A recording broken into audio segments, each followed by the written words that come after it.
As pessoas hoje, na verdade, né, não têm paciência, né, para ficar ouvindo, a não ser alguma coisa que os interesse, né? Vídeos de 1 minuto, 2 minutos até. Agora, 15, 20 minutos, as pessoas têm uma certa dificuldade, talvez não tenham a paciência, né, de ficar ouvindo.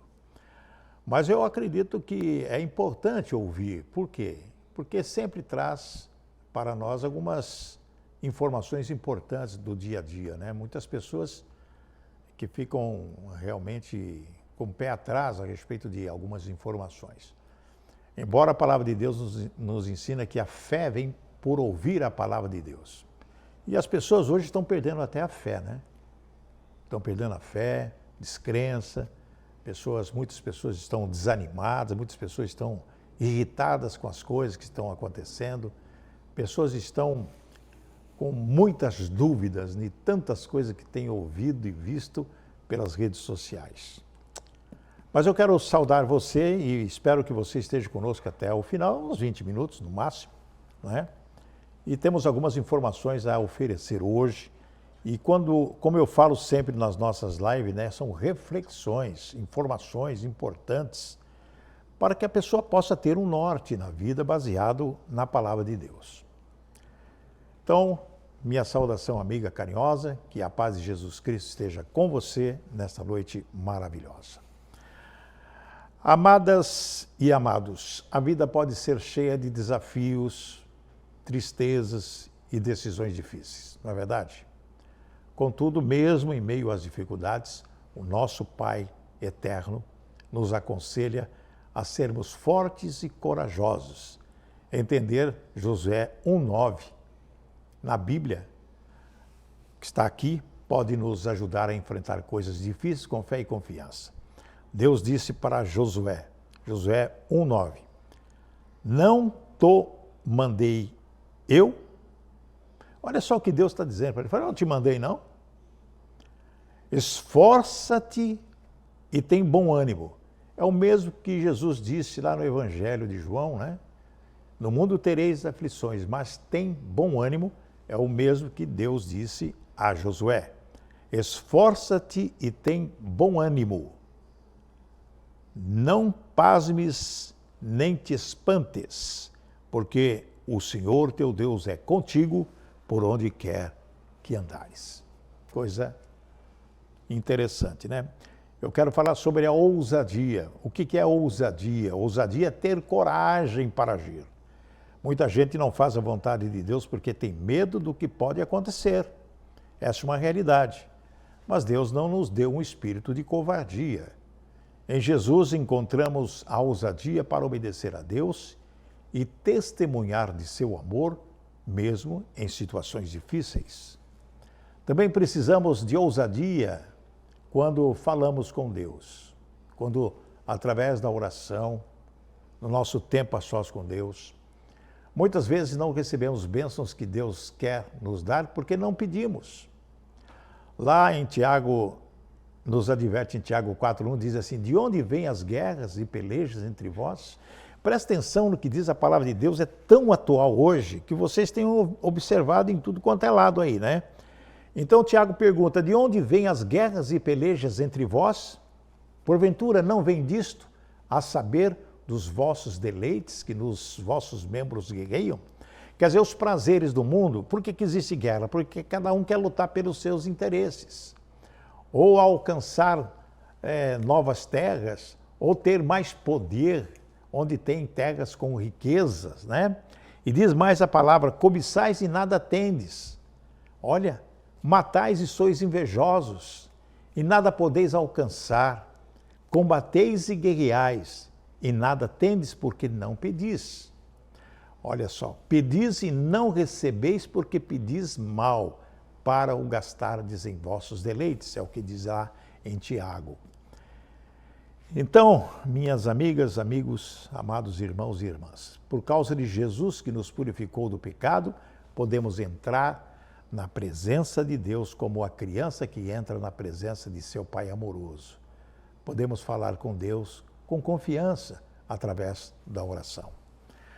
O importante é adorar a Deus em espírito e em verdade. É o que Jesus nos ensina.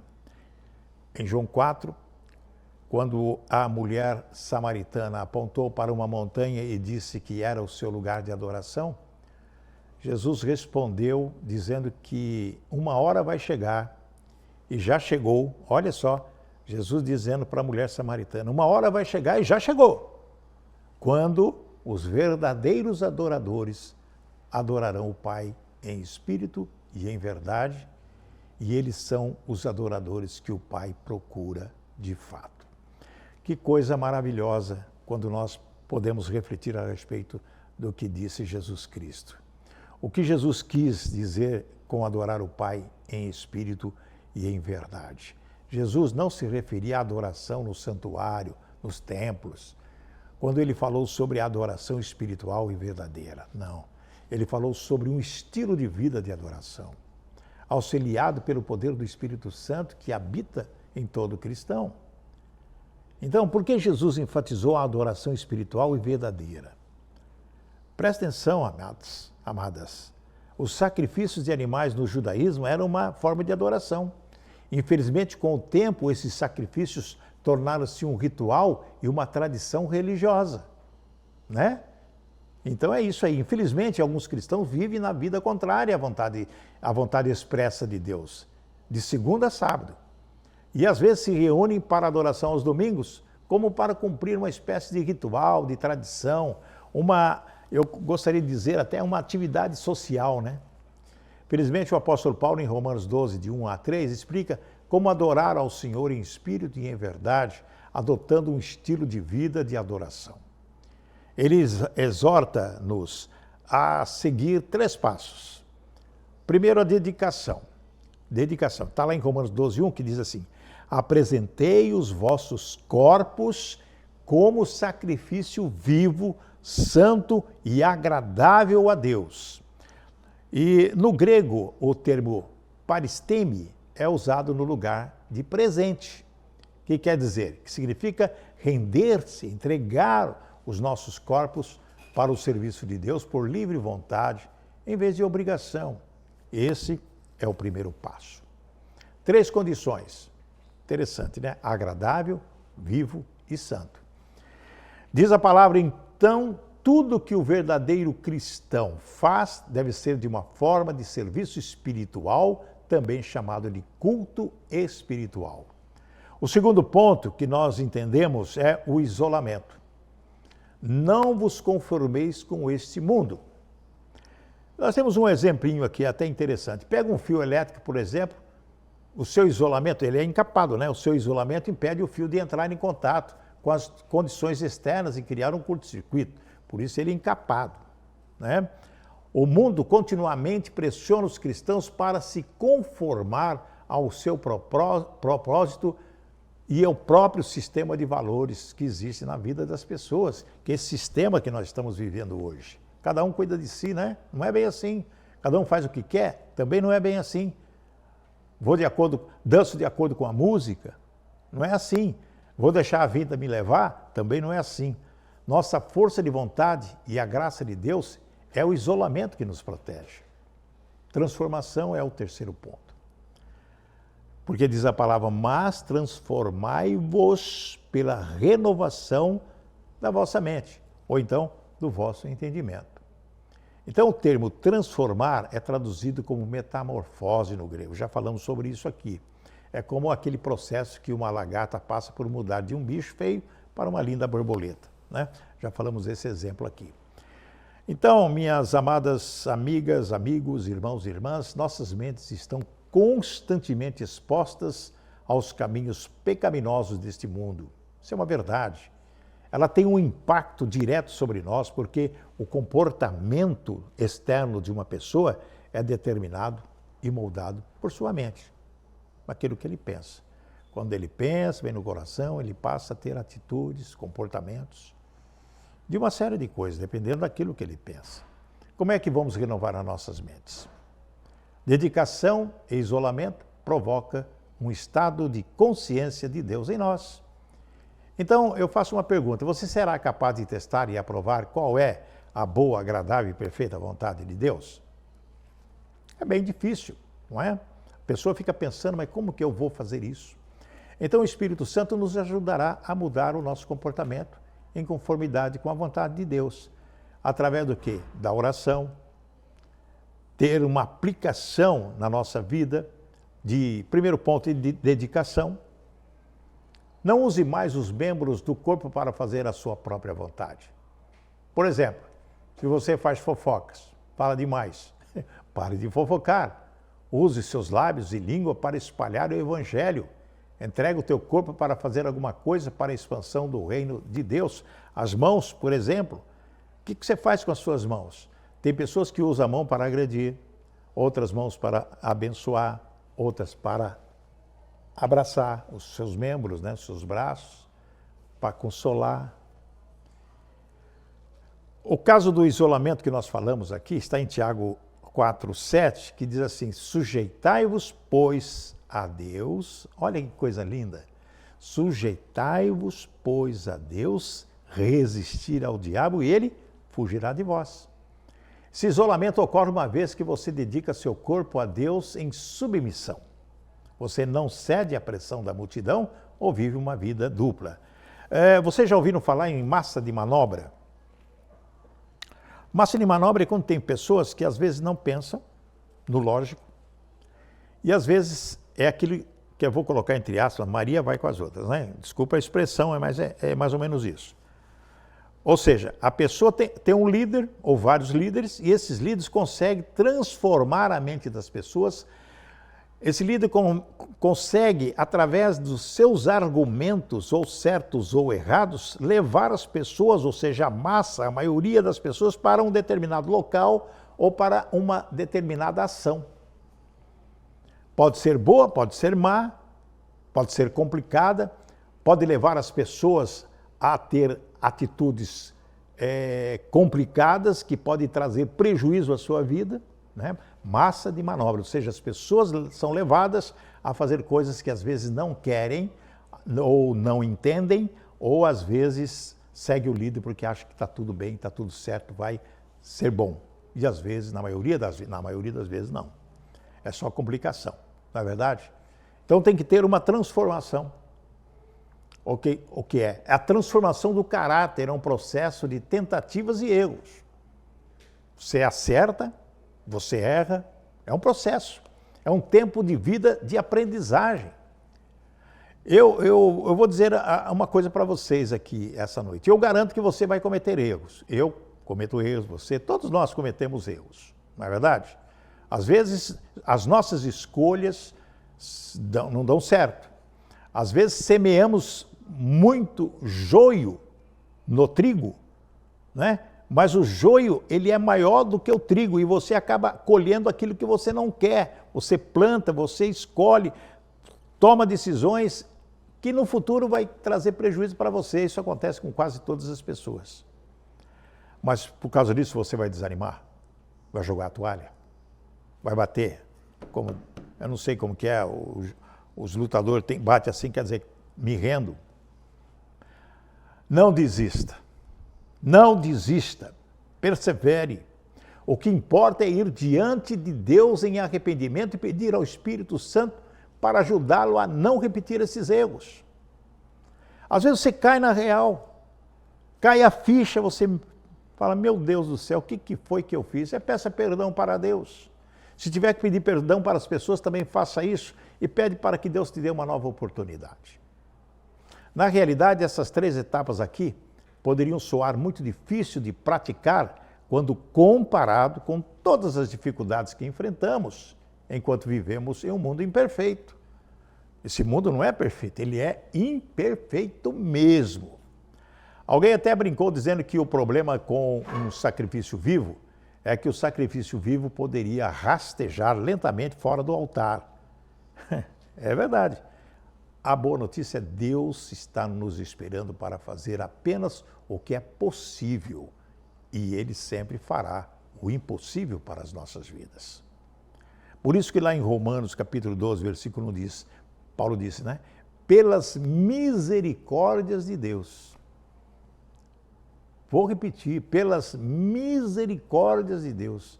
A palavra grega usada no lugar de misericórdia fala do desejo de Deus para salvar as pessoas. Na sua misericórdia, Ele dará a força para manter um estilo de vida de adoração. Olha, quero dizer que há um contraste interessante aqui e nós temos que identificá-lo. Os pagãos, e existem muitos, tem muitas pessoas que ouviram falar de Cristo, tem muitas pessoas que aceitaram Jesus Cristo como único e suficiente Salvador de sua vida, mas tem muitos que se esfriaram, apostataram a fé, passaram a praticar, estão praticando, nós vemos isso aí nas redes sociais todos os dias, heresias. Heresias terríveis, coisas terríveis que eu fico abismado de ver. Eu falo, meu Deus, onde estão essas pessoas? Para que caminho estão indo essas pessoas? E muita gente seguindo essas pessoas.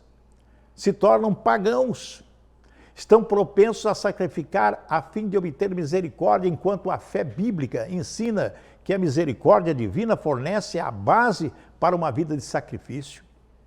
Então, nós temos que colocar em prática esses princípios na vida diária. Eles são essenciais para a vida cristã. Porque não podemos adorar a Deus em espírito e em verdade se vivermos uma vida carnal e não verdadeira. A maioria das pessoas hoje, inclusive observamos como, eu vou colocar entre aspas, cristãos, que não são cristãos verdadeiros, que vivem na banalidade. Não vão na igreja. E quando vão por obrigação, por uma atividade social, ou sei lá por quê. Mas não sentem absolutamente nada, não tem aquela, é ligado na terra, é ligado no céu. Não. Não é verdadeira. Uma vida carnal, não verdadeira.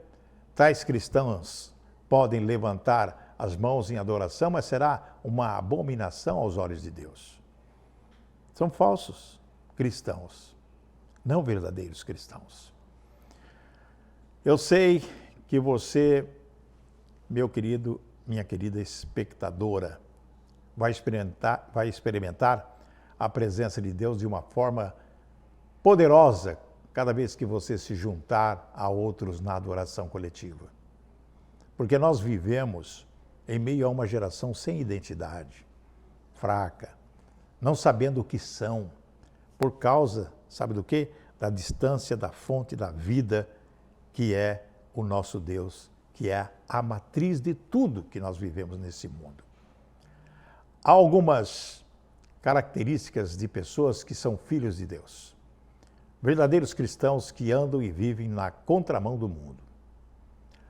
Olha, eu vou dizer uma coisa que até é bíblico isso. Um construtor que edifica sobre uma base boa, um bom alicerce, está na Mateus 7, 24, 25, diz assim, todo aquele que, pois, ouve estas minhas palavras e as pratica, será comparado a um homem prudente que edificou a sua casa sobre a rocha.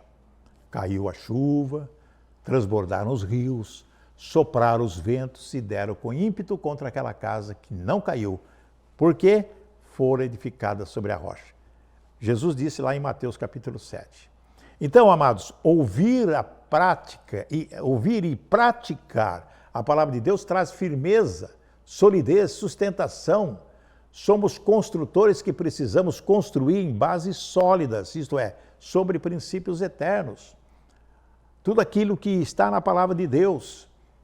Um guerreiro que mesmo cansado persiste, está lá em Juízes 8:4, vindo Gideão ao Jordão, passou com os 300 homens que com ele estavam cansados, mas ainda perseguindo.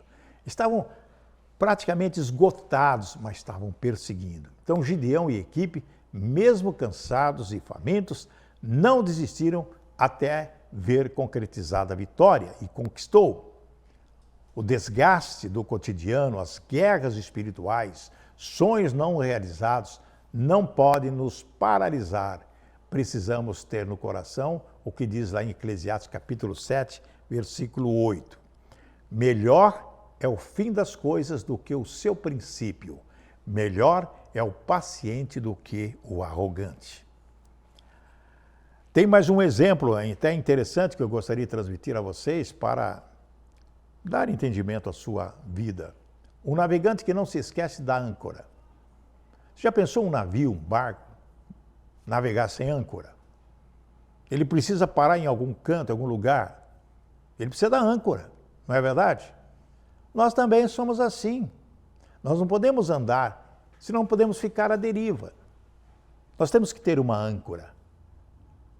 Para que, mediante duas coisas imutáveis, na quais é impossível que Deus minta, é a palavra de Deus que eu estou falando, forte alento tenhamos nós que já corremos para o refúgio, a fim de que lançar mão da esperança proposta, a qual temos por âncora da alma segura e firme e que penetra além do véu. Está lá em Hebreus capítulo 6, versículo 18 e 19. Âncora. A nossa identidade em Cristo, amados. Cristo é nossa força, nossa âncora. Mas recebereis poder ao descer sobre vós o Espírito Santo e sereis minhas testemunhas, tanto em Jerusalém como em toda a Judéia, Samaria, até os confins da terra, conforme está em Atos capítulo 1, versículo 8. Amados, nós vivemos em meio a uma geração sem identidade, fraca, não sabendo o que são, por causa da distância da fonte da vida, que é o nosso Deus, que é a matriz de tudo. Amados, um servo de Deus firme e inabalável, graças a Deus que nos dá a vitória por intermédio do nosso Senhor Jesus Cristo. Portanto, meus amados irmãos e irmãs, sede firmes, inabaláveis e sempre abundantes na obra do Senhor, sabendo que no Senhor o nosso trabalho não é em vão. Está lá em 1 Colossenses 15, 57 e 58. O trabalho que nós fazemos, levando a palavra de Deus às pessoas, confortando as pessoas, amando as pessoas, abraçando as pessoas, vai nos trazer benefícios. Não é em vão, não. O texto do apóstolo Paulo fala de firmeza, solidez e abundância na obra do Senhor, trazendo como colheita uma promessa, inclusive de vitória. Essa palavra é muito pertinente, pois quando enfrentamos desafios, temos uma tendência, por causa da alma, em paralisar as coisas do reino de Deus, porém a promessa está condicionada a esses princípios expostos no texto que acabamos de ler, de falar aqui. Uma testemunha de Cristo revestida do poder. Diz a palavra, mas recebereis poder ao descer sobre vós o Espírito Santo e sereis minhas testemunhas, tanto em Jerusalém como em toda a Judéia e Samaria, até os confins da terra. Está em Atos 1:8, já falamos sobre isso. Um soldado revestido de armadura. Essa é a realidade. Quanto ao mais, diz a palavra, sede fortalecidos no Senhor e na força do seu poder, revesti-vos de toda a armadura de Deus para poderdes ficar firmes contra as ciladas do diabo. Porque o diabo ele fica armando cilada, mesmo armadilha para tudo quanto é jeito. Se você estiver com a armadura de Deus, pode vir que não vai acontecer absolutamente nada na sua vida. Você está cercado, protegido pelos anjos do Senhor. E diz a palavra ainda, porque a nossa luta não é contra o sangue e a carne, e sim contra os principados e potestades, contra os dominadores desse mundo tenebroso. Olha, mundo tenebroso, né? Contra as forças espirituais do mal nas regiões celestiais. Efésios capítulo 6, de 10 em diante, está lá a armadura. Presta atenção, amados, amadas, um atleta em busca da coroa. Não sabeis vós que os que correm no estádio, todos na verdade correm, mas só um leva o prêmio? Não é verdade isso? Correi de tal maneira que o alcançais. Todo atleta em tudo se domina. Aqueles para alcançar uma coroa corruptível, nós, porém, a incorruptível. É o que diz a palavra. Assim corro também eu, disse o apóstolo, eu não sem meta, não sem luta. Agora vou continuar lutando, não como desferindo golpes no ar, né?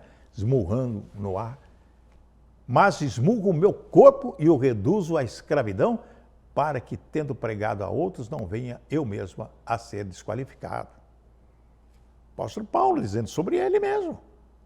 O que dissemos ser vividos, observados, certamente nos trará uma vida diferenciada, isto é, uma vida vitoriosa. Você tem que ser autêntico nas suas decisões nos dias que nós estamos vivendo. Autenticidade, qualidade, estudar, verificar, analisar, pedir orientação de Deus, do Espírito Santo. Existem dois obstáculos que normalmente se levantam na nossa vida. Quando surge uma tempestade em nossa vida, o medo e a ansiedade. Para vencermos o medo, precisamos ter uma fé fundamentada num conceito claro sobre a identidade de Jesus. Para superarmos a ansiedade, precisamos aprender a descansar em Deus, tendo uma clara percepção da nossa identidade em Jesus. Jesus no barco, com seus discípulos, e aquela tempestade, né? Porque tinha uma percepção clara de si mesmo, a sua identidade. Jesus conseguia dormir em meio à tempestade, porque ele sabia quem ele era, né? Essa consciência de si mesmo permitia que ele visse, na verdade, com clareza a sua missão, o propósito do Pai para ele. Ele sabia que a sua hora ainda não havia chegado e que não seria naquela tempestade que ele morreria afogado, junto com os discípulos. Quando temos uma percepção clara da nossa identidade em Jesus e do propósito do Senhor para as nossas vidas, também poderemos descansar mesmo em meio a uma tempestade na vida. Não é verdade isso?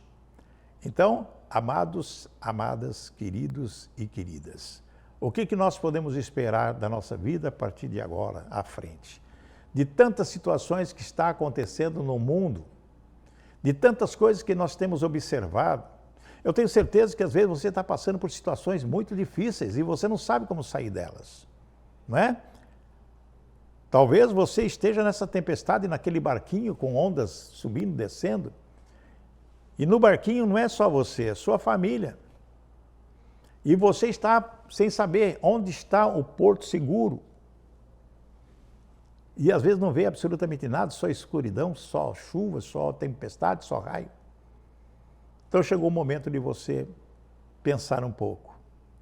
Deus, Pai Todo-Poderoso, livra-me dessa situação que eu estou neste momento. Porque sei que Jesus é o Senhor da minha vida e meu único e suficiente Salvador. Quando você reconhece Jesus como a âncora, Jesus como a rocha, Jesus como aquele que vai te oferecer aquilo que você tanto precisa, com certeza a tempestade passará, porque Jesus vai dizer assim: calma, vento, sossegue aí, sossegai, e vai acontecer a bonança. E vindo a bonança, vem a vitória para a sua vida. Quero agradecer a você que está conosco até agora, muitas pessoas, centenas delas, meu muito obrigado. Quero orar, pedir para que Deus possa abençoar a sua vida. Ó Pai querido, em nome de Jesus, quero que essas pessoas que estão conosco nesta live, que ouviram a sua palavra, esses momentos de reflexões a respeito da armadura de Deus, de adorar o Senhor em espírito e em verdade, e ter o Senhor como rocha, como âncora da nossa vida. Nós sabemos que somos imperfeitos pecadores, nada merecemos. Que passamos por aflições, tempestades, coisas terríveis na nossa vida. Que às vezes, colhendo aquilo que plantamos, pedimos perdão pelas nossas falhas, nossos pecados. O Senhor nos abençoe e nos livre de todo iníquo. Que os anjos do Senhor estejam acampados ao nosso redor e nos protegendo e nos livrando. Ó Pai, quero que o Senhor cure as pessoas que estão pedindo por cura, porque Tu és o médico dos médicos. Que o Senhor possa restaurar as finanças das pessoas que estão pedindo agora, porque é necessário que se faça isso, Pai. Porque cremos no Teu poder, porque Tu és o dono do ouro e da prata. Curando as enfermidades, medicando as pessoas da maneira que vem do Espírito Santo esse bálsamo. Jesus Cristo, nosso Senhor, nós os aceitamos, estamos contritos de coração, aceitando o Senhor como nosso Salvador. Por isso, Pai Jesus, liberte-nos, Senhor. Fortifica-nos, Senhor, e nos abençoe. Que o Senhor te abençoe e te guarde. Que o Senhor faça resplandecer o rosto sobre ti. Que o Senhor tenha misericórdia de ti. Que o Senhor sobre ti levante o seu rosto e te dê a paz. Uma boa noite, uma boa sexta-feira, sábado, domingo. Que a paz do Senhor esteja contigo e que a prosperidade, a saúde e a alegria esteja na sua vida e na sua família. Deus abençoe, uma boa noite. Muito obrigado a todos que participaram da nossa live hoje. Muito obrigado também pelos comentários. Muito obrigado pelos compartilhamentos que estamos observando aqui. Centenas de pessoas compartilhando, porque é muito importante levar a palavra de Deus às pessoas. Deus abençoe, uma boa noite de sono também e até a próxima quinta-feira.